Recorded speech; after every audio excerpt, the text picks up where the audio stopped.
My name is Rafi, and then on Instagram I go by Rafi Mush.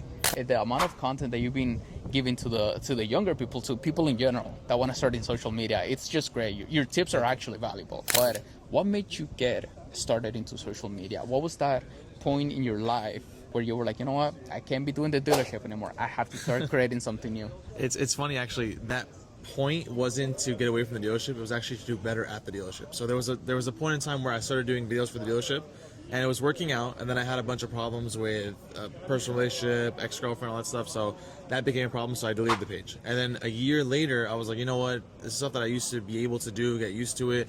It might be able to give me a couple extra sales every month. So I started making these little skits, informational videos. And then, you know, lo and behold, like a year later, all of a sudden videos are doing really, really good. And within that year, like 6 months into doing this, I had to decide if I wanted to keep working at the dealership or if I wanted to cut and just go straight from the content to, you know, my own little empire, business, whatever you want to call it. Of course. So now that's where we're at. So. Of course. So you were a salesman at the dealership. Yeah. For how long were you as just a salesman without creating content? Without the content, I want to say 2.5 years. Okay. With the content, almost 3 years. So the content was only like 4 or 5 months at the dealership before I decided to quit and switch off.